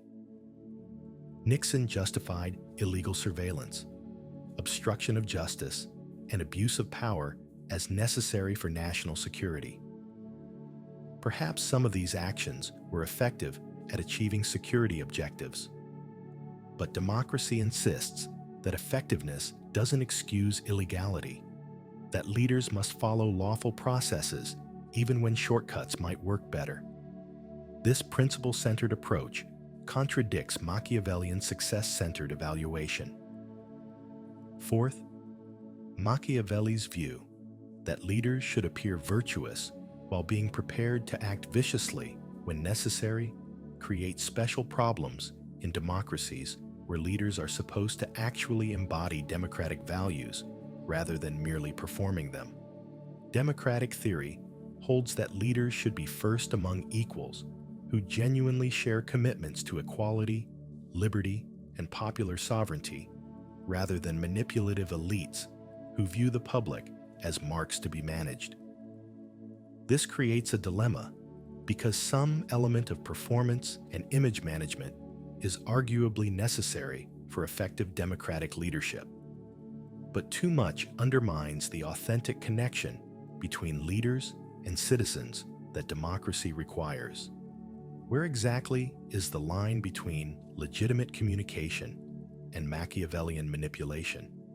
Democratic theory struggles to articulate this boundary clearly, often falling back on "I know it when I see it" standards that prove operationally useless. Fifth, Machiavelli's assumption that leaders serve state interests rather than personal interests conflicts with democratic theory's assumption that leaders serve the public interest as determined through democratic processes. When Machiavelli talks about necessity, he means what serves the state's survival and power. When Democrats talk about necessity, they mean what serves the public good as determined by citizens through elections and deliberation. These are potentially very different necessities. Leaders who pursue national security, as they define it, regardless of public opinion or democratic oversight, often conflict with the populace who may have different views about what serves their interests. Who determines what's necessary? In Machiavelli's framework, the leader decides. In democratic framework, the people decide through constitutional processes. This represents a fundamental incommensurability between Machiavellian and democratic authority. Sixth, Machiavelli's emphasis on strong executive action conflicts with democratic commitments to checks and balances, separation of powers, and federalism that deliberately fragment power to prevent tyranny. The very institutions that make democracy work, that prevent concentration of power, are from Machiavellian perspective costly inefficiencies that slow decision-making and reduce effectiveness. There's a genuine trade-off between democratic safeguards and executive effectiveness that theories pretending they always coincide fail to acknowledge. Despite these profound tensions, democracies cannot afford to completely ignore Machiavelli's insights because they face real enemies and genuine threats that moral purity doesn't neutralize. Democratic theorists who pretend that playing by rules guarantees success, that goodness always triumphs, that democracies can survive without sometimes using methods that violate their own principles, engage in dangerous wishful thinking that leaves democracies vulnerable to less scrupulous opponents. The challenge becomes incorporating enough Machiavellian realism to survive in a dangerous world without so much that you betray the values that make democracy worth defending in the first place. This balance proves extraordinarily difficult to articulate theoretically and even harder to maintain practically when pressures tempt leaders toward authoritarian efficiency and citizens toward security over liberty. Perhaps the synthesis involves recognizing that democracy requires both Machiavellian realism about power and anti-Machiavellian commitment to moral limits. Democratic leaders must understand how power works, must be capable of matching moves by less scrupulous opponents, must recognize that some situations require compromises with ideal democratic procedure. But democracy survives only when these compromises remain exceptional, justified, limited, and subject to eventual accountability rather than becoming normal practice that makes democratic principles empty rhetoric. This means institutional mechanisms matter enormously for mediating between Machiavellian necessity and democratic principle. Independent courts reviewing executive actions, legislative oversight of security agencies, free press investigating government secrecy, civil society organizations defending rights, and regular elections creating accountability all serve to check tendencies toward unlimited executive power while allowing flexibility for genuine emergencies. The deepest insight may be recognizing that Machiavelli's philosophy and democratic theory address genuinely different problems that cannot be fully reconciled. Machiavelli addresses how to survive competitive politics when opponents play for keeps. Democracy addresses how to govern justly and maintain popular legitimacy. Sometimes these objectives align, but sometimes they conflict, and no theory can eliminate this tension without sacrificing something important. Democracies must live with this tension, constantly negotiating between effectiveness and principle, between security and rights, between executive action and democratic accountability. Perfect balance is impossible, but institutionalizing the tension itself, building mechanisms that force consideration of both sides rather than resolving permanently in either direction, represents the best democracies can practically achieve. Machiavelli provides essential corrective to naive moralism, while democratic theory provides essential corrective to amoral power politics. The practical challenge for democratic citizens is maintaining vigilance against leaders who invoke Machiavellian necessity to justify actions that undermine democracy itself. The language of necessity, of existential threats requiring extraordinary measures, has been used throughout history by would-be tyrants to dismantle democratic constraints. Distinguishing genuine emergencies from manufactured crises requires informed citizenry capable of critical judgment about when flexibility is appropriate and when it's a pretext for authoritarianism. Modern democracies have developed some institutional safeguards against abuse of emergency powers. Sunset clauses that automatically expire extraordinary measures. Judicial review that tests whether emergencies genuinely require specific actions. Legislative oversight that examines whether powers are being used as intended. These mechanisms acknowledge that sometimes democratic procedures must bend while building in checks to ensure they don't break permanently. But institutional mechanisms alone cannot preserve democracy if citizens lose commitment to democratic values or if leaders systematically undermine trust in democratic institutions. Machiavelli's philosophy becomes most dangerous in democracies when it erodes the civic culture and shared norms that make democratic procedures work.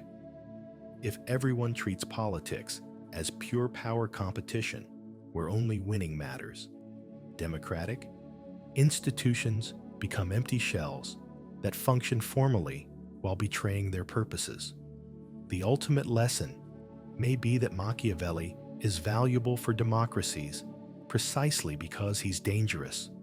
Reading him reminds democratic citizens and leaders that power is real, that enemies exist, that good intentions don't guarantee good outcomes, and that sometimes difficult choices with no perfect answers must be made. But the value comes from wrestling with his philosophy, while ultimately rejecting his conclusion that effectiveness justifies anything. The wrestling strengthens democratic thinking by forcing it to address hard realities that pure idealism ignores. Part 8. When Machiavelli fails. Complete limitations. Analysis.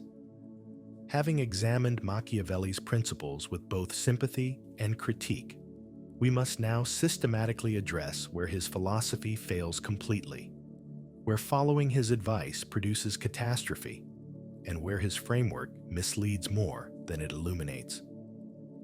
No philosophical system, however brilliant in some contexts, applies universally to all situations. Understanding Machiavelli's limitations is as important as understanding his insights. The first catastrophic limitation is Machiavelli's assumption that politics is fundamentally competitive zero-sum conflict, where your gain is my loss, and cooperation is merely temporary alliance before inevitable betrayal.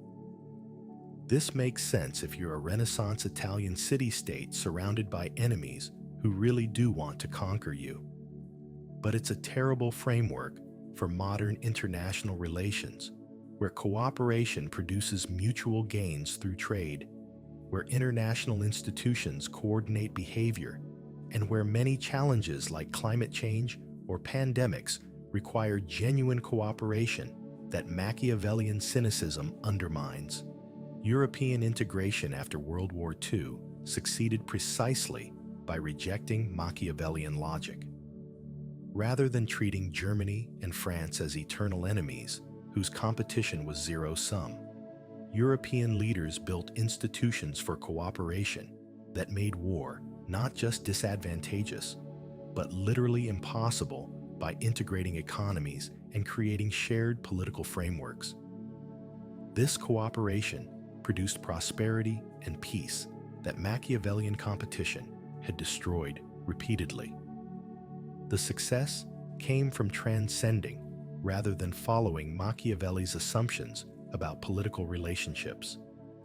Second, Machiavelli's exclusive focus on maintaining power treats political success as equivalent to staying in office.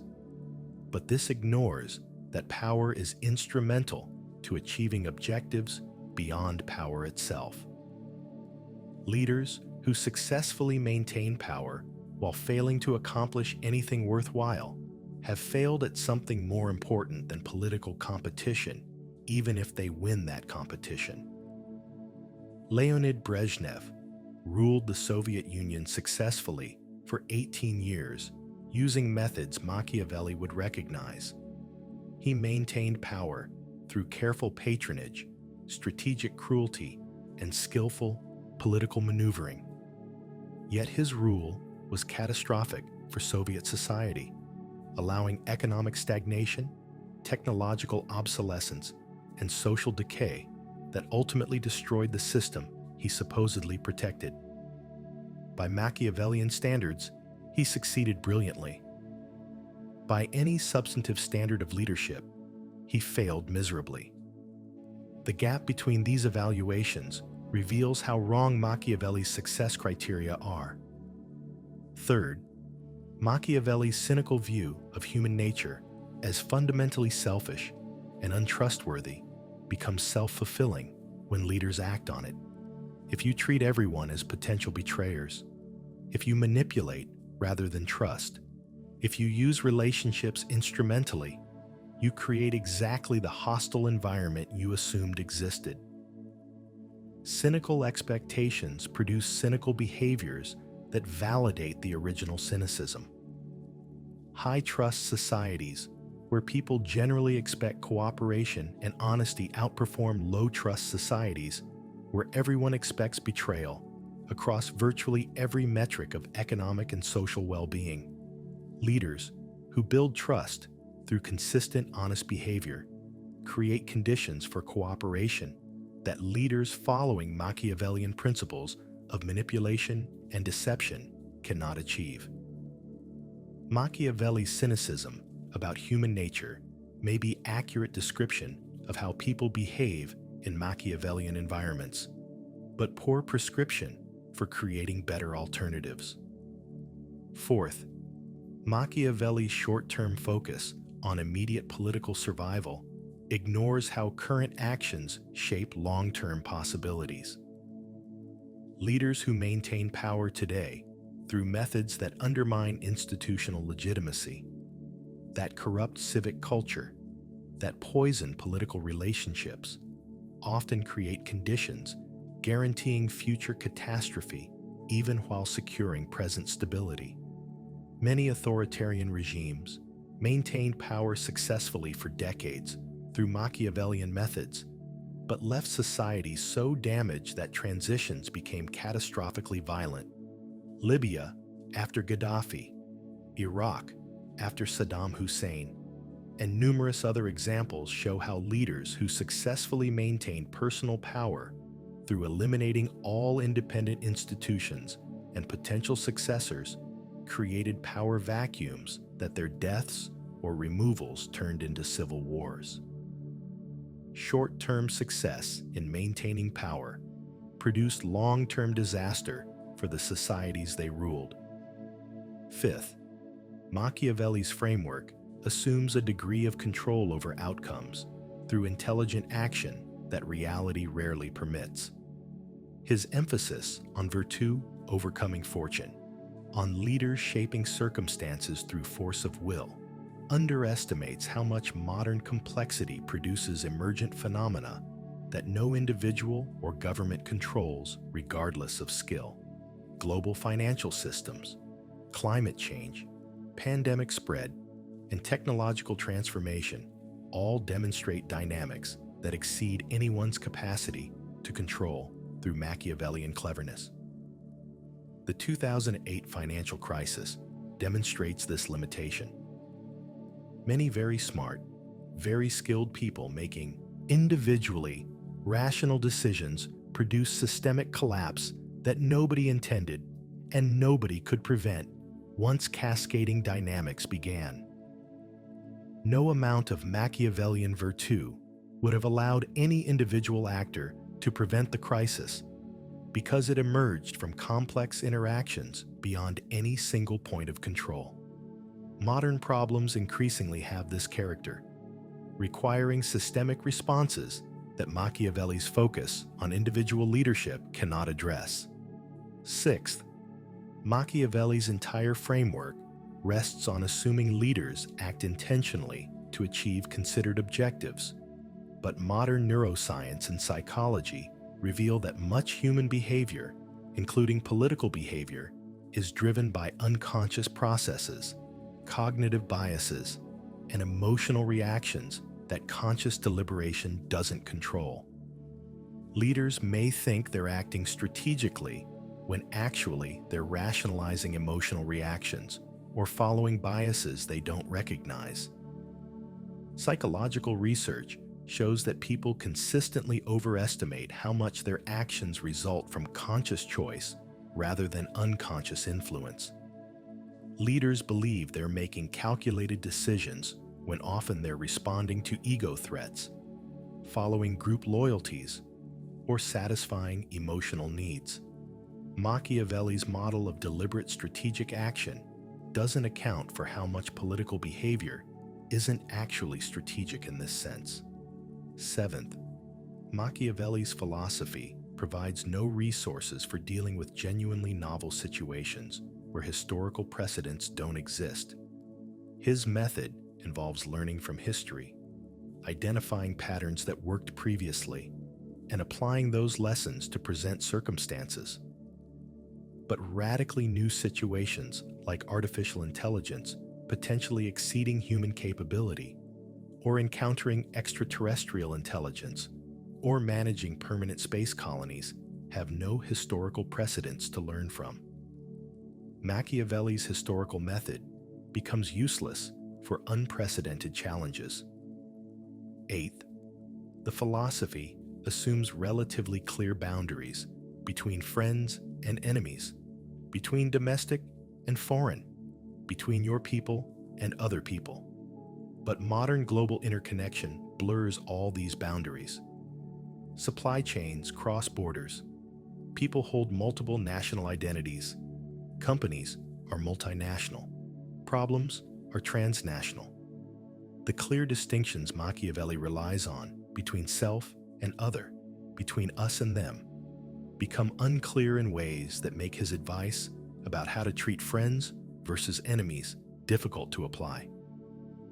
Ninth, Machiavelli's neglect of economic factors as independent from political control proves increasingly unrealistic. He treats economic resources as something princes control and deploy for political purposes. Modern economies, especially market economies, operate with substantial autonomy from political authority. Governments influence but don't control economic outcomes, and economic forces constrain political possibilities regardless of leaders' skill.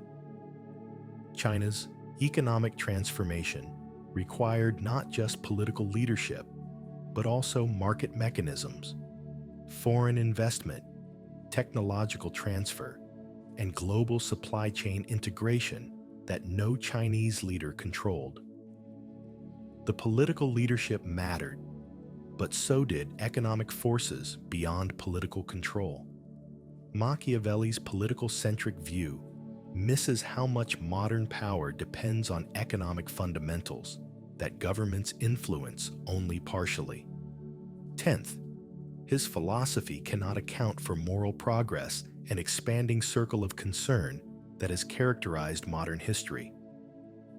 Machiavelli treats moral standards as fixed features of political competition. But actual moral standards have changed radically, expanding to include previously excluded groups, prohibiting previously acceptable behaviors, and creating new expectations about how leaders should behave. The abolition of slavery, expansion of suffrage, recognition of human rights, development of international humanitarian law, and countless other moral developments represent genuine progress that Machiavelli's cynical framework cannot explain or accommodate. His assumption that politics follows timeless patterns of competition ignores how moral evolution changes what's politically possible and what behaviors political competition selects for. 11th, Machiavelli has no theory of legitimate authority beyond effective control. He cannot distinguish between a tyrant and a proper ruler, except by effectiveness at maintaining power. This makes his philosophy completely useless for questions about when authority is legitimate versus when it's mere force, when obedience is obligatory versus when resistance is justified, when existing institutions deserve preservation versus when revolution is appropriate. Modern political philosophy recognizes these questions as central to politics, not merely peripheral concerns that effective leaders can ignore. Without theory of legitimacy, Machiavelli cannot address the most important political questions about what kinds of political orders deserve support and what kinds should be opposed regardless of their effectiveness at maintaining themselves. 12th, his complete focus on state interests and raison d'etat provides no protection for individuals when state interests conflict with individual rights. If state security requires violating individual liberty, if state power requires individual sacrifice, Machiavelli provides no basis for saying the state should be constrained. This makes his philosophy fundamentally incompatible with liberal political theory that treats individual rights as trumping collective goods in many circumstances. The tension between Machiavellian, state-centered logic and liberal individual-centered logic cannot be fully resolved. But modern political theory generally privileges individual rights over state prerogatives in ways Machiavelli would consider naive sentimentality. Whether this is progress or dangerous weakness remains debated, but it represents a fundamental limitation of Machiavelli's framework for contemporary politics. Finally, perhaps the deepest limitation is Machiavelli's inability to explain or provide guidance for political innovation and transformation. His advice is fundamentally conservative, about maintaining power in existing circumstances rather than about creating genuinely new political possibilities. Leaders who want to transform societies, who want to achieve objectives that existing political logic says are impossible, who want to establish new norms rather than exploit existing ones, get little guidance from Machiavelli. Martin Luther King Jr., Mahatma Gandhi, Nelson Mandela, and other transformational leaders succeeded by doing precisely what Machiavelli's framework says is impossible: changing the rules of political competition itself rather than just playing skillfully within existing rules. They expanded the politically possible through moral authority and mass movements that Machiavelli's emphasis on elite manipulation cannot explain or replicate. These limitations don't invalidate everything Machiavelli teaches. His insights about power, about how politics actually works behind noble rhetoric, about the tensions between effectiveness and conventional morality remain valuable when appropriately qualified. But they must be integrated with frameworks addressing areas where Machiavelli is blind or wrong. Moral philosophy about legitimacy and rights, economic theory about material constraints, social theory about collective action, psychological theory about decision-making, and political theory about democracy and transformation. The wise reader extracts from Machiavelli the accurate descriptions of power dynamics while rejecting his normative conclusion that effectiveness justifies anything. Take the realism, reject the amorality, learn the tactics, don't adopt the philosophy. Understand how power works, don't conclude that's how it should work. Use Machiavelli as diagnosis, not prescription, as warning, not as guide. Closing. Synthesis and practical wisdom. We've journeyed through 5 centuries of Machiavellian thought, examining his core principles, testing them against historical evidence, comparing them to alternative traditions, and identifying both profound insights and catastrophic limitations. What synthesis can we draw that honors this complexity while providing practical guidance for thinking about power and politics in our own contexts? Machiavelli's enduring contribution isn't any specific advice about when to use cruelty or how to manipulate enemies, most of which is either ethically unacceptable or practically obsolete. His contribution is forcing us to think seriously about power, how it actually works beneath polite fictions, what it costs to obtain and keep, why pure moralism often fails in politics, and what dilemmas leaders face when principle conflicts with effectiveness. He makes us confront questions we'd prefer to avoid. Can political leadership be both effective and completely ethical? Or do genuine dilemmas arise where you must choose? Is trustworthiness always the best policy? Or are there situations where deception serves legitimate purposes?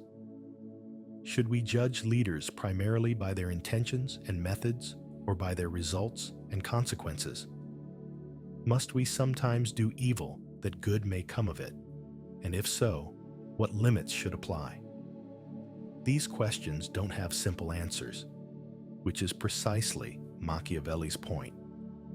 He destroys comforting illusions that politics can be reduced to applying moral rules regardless of consequences, that good intentions guarantee good outcomes, that virtue always triumphs over vice, that the universe is arranged to reward righteousness with success.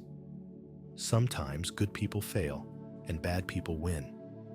Sometimes necessary actions violate moral principles. Sometimes survival requires compromising values.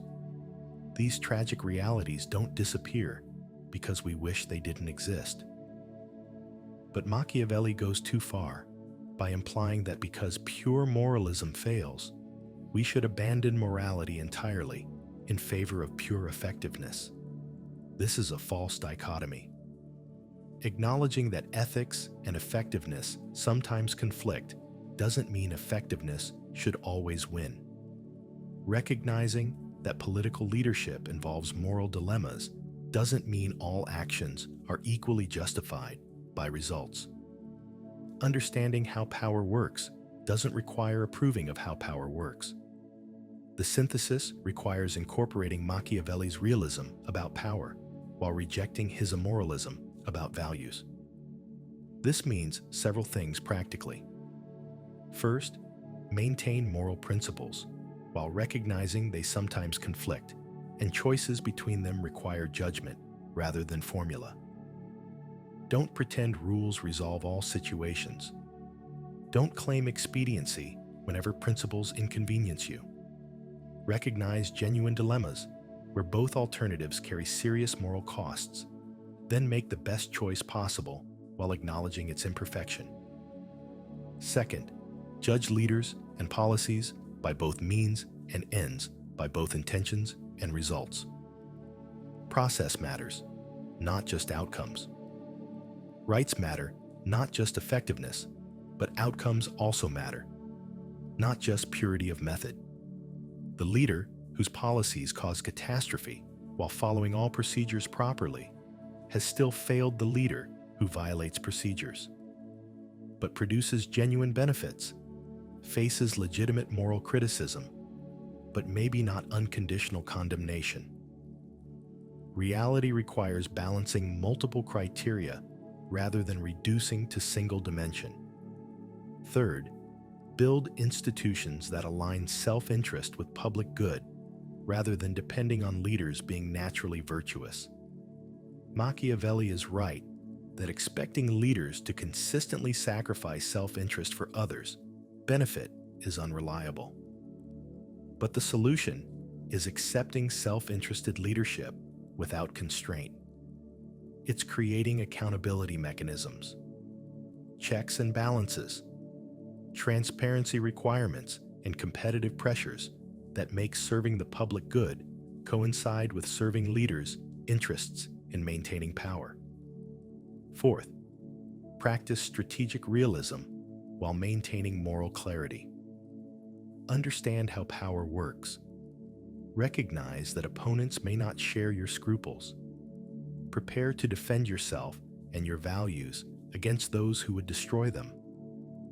But don't let realism become excuse for abandoning values entirely. Know when to compromise and when to hold firm. Distinguish genuine necessity from convenient rationalization. Accept that some prices are too high even for worthy goals.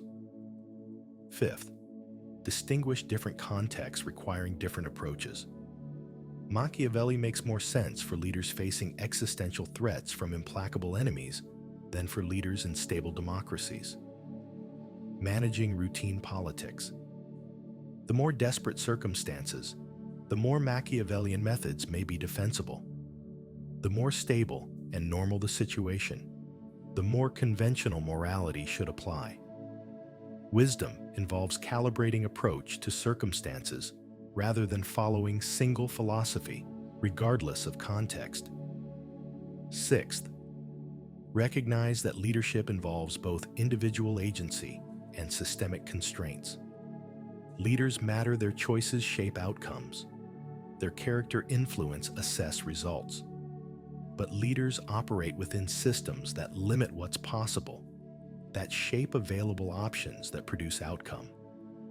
Through complex interactions, nobody fully controls.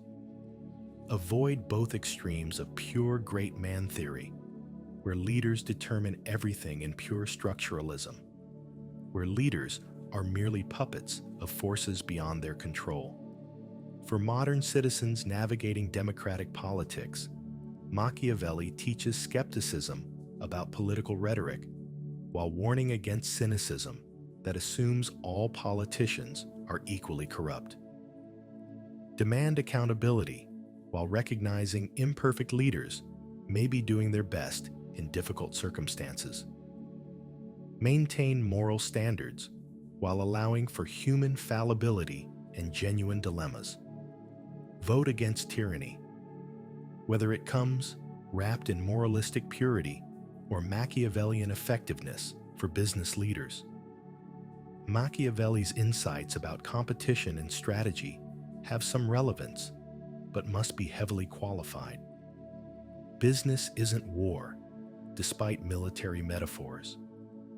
Creating value matters more than capturing it from others.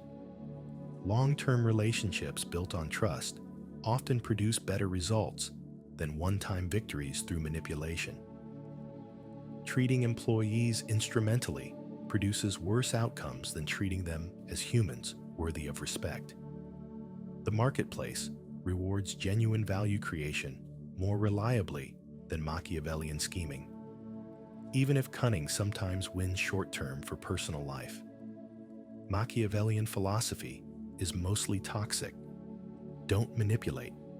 Friends don't perform. Rather than being authentic, don't treat relationships instrumentally. Don't judge success purely by whether you get what you want, regardless of how you got it. Personal relationships require trust, vulnerability, and genuine care. That Machiavellian cynicism destroys the skills that might help you succeed in cutthroat politics will ruin your personal life. If you apply them there, the deepest wisdom from engaging with Machiavelli is recognizing that power is real, that it operates by its own logic. That doesn't reduce to pure morality. That leaders face genuine dilemmas where all options carry serious costs. But also recognizing that power isn't everything, that human life has meaning beyond political competition. That some values should constrain power, even when that constraint is costly, and that the most important achievements often involve transcending rather than mastering Machiavellian political logic. 500 years after Machiavelli wrote The Prince, we've learned that democratic institutions, international law, human rights norms, and moral progress represent genuine achievements that constrain power in ways making life better, even if they make purely political competition more complicated. We've learned that reputation for honesty is often more valuable than clever deception. That trust enables cooperation. That manipulation cannot. That investing in others produces returns that exploitation destroys. But we've also learned that naive moralism that ignores power dynamics, that expects virtue to automatically triumph, that refuses to acknowledge genuine conflicts between values, produces failures as catastrophic as Machiavellian amorality. The ideal isn't pure Machiavellianism or pure anti-Machiavelli agonism, but rather informed realism about power, combined with principled commitment to values that constrain power appropriately. Machiavelli remains dangerous because his philosophy is seductive in its clarity, honest in acknowledging political reality, and effective at producing short-term results. But it's also incomplete, morally bankrupt, and ultimately self-defeating when pursued without limits. Read him, learn from him, but don't become him. Understand power without worshiping it. Acknowledged political necessity without making it an idol. Recognize that effectiveness matters while insisting it's not the only thing that matters.